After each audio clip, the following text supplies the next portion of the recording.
Assalamualaikum warahmatullahi wabarakatuh. Dalam pembahasan kali ini, kelompok kami akan membahas tentang penganggaran dan contoh kasus anggaran dari sebuah perusahaan. Nama saya Triksi Alfikratun Najiha dan dua rekan saya, Widyayu Permatasari dan Anissa Intan Amalia.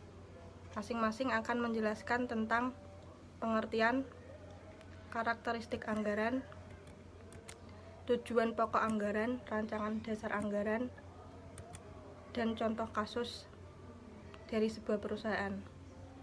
Perkenalkan, nama saya Widyayu Permatasari dari kelas MA. Pada pertemuan kali ini, saya akan membahas tentang bab penganggaran. Yang pertama adalah pengertian anggaran dan penganggaran. Anggaran atau budget adalah rencana kuantitatif aktivitas usaha sebuah organisasi.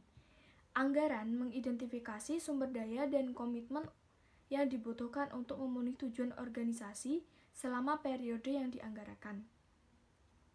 Sedangkan penganggaran adalah penciptakan suatu usaha rencana kegiatan yang dinyatakan dalam ukuran keuangan.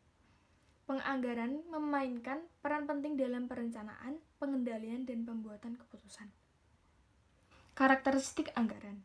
Yang pertama, anggaran mengestimasi potensi laba satuan bisnis. Yang kedua, mencakup periode 1 tahun. Yang ketiga, anggaran merupakan komitmen manajemen. Manajer sepakat untuk mengemban tanggung jawab atas pencapaian tujuan yang dianggarkan. Dan yang terakhir, usulan anggaran ditelaah dan disetujui oleh otoritas yang lebih tinggi ketimbang oleh pihak yang menganggarkan. Nama saya Triksi Alfikratun Najiha, NIM 2540. Saya akan melanjutkan penjelasan dari Widyayu Permatasari, yaitu tujuan pokok anggaran dan rancangan dasar anggaran. Tujuan pokok anggaran memprediksi transaksi dan kejadian finansial serta non-finansial di masa yang akan datang, mengembangkan informasi yang akurat dan bermakna bagi penerimaan anggaran. Yang berikutnya, rancangan dasar anggaran. Yang pertama, penganggaran inkremental. Yang anggaran inkremental yakni metode anggaran yang hanya mempertimbangkan perubahan sumber daya dari anggaran tahun sebelumnya. Dalam hal ini, anggaran sebelumnya berfungsi sebagai landasan bagi penganggaran sumber daya inkremental. Kedua, penganggaran basis nol. Penganggaran basis nol, dalam penganggaran ini, semua jajaran manajemen bertolak dari nol dan mengestimasi kebutuhan sumber daya yang diperlukan untuk mendanai aktivitas-aktivitas tahun anggaran.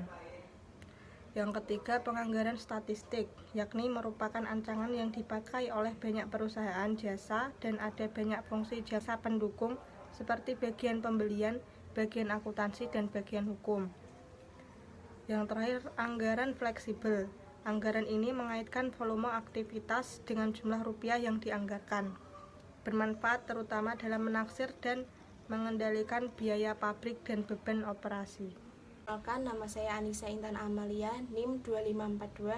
Saya akan melanjutkan materi dari Triksi Alfikratun mengenai anggaran penjualan. Anggaran penjualan merupakan skedul rinci yang memperlihatkan penjualan yang diharapkan untuk periode yang akan datang. Anggaran penjualan berasal dari estimasi permintaan akan produk perusahaan pada harga tertentu.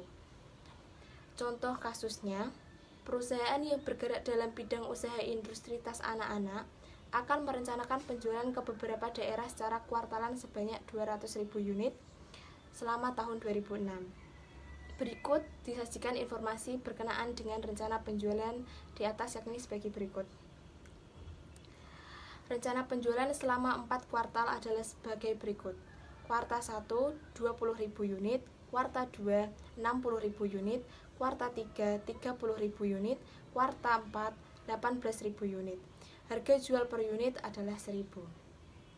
Tagihan kas kuartal 4 pada tahun sebelumnya 2005 adalah 3.100.000. Tagihan kas penjualan sebagai berikut: 70% ditagih dalam kuartal penjualan, sedangkan sisanya 30% ditagih pada kuartal berikutnya. Penjualan pada kuartal 4 terdapat sebanyak 5.400.000 yang tidak ditagih dan dimasukkan sebagai piutang usaha pada akhir periode tahun 2006. Sekian pembahasan kami kali ini. Apabila ada kekurangan, kami mohon maaf. Wassalamualaikum warahmatullahi wabarakatuh.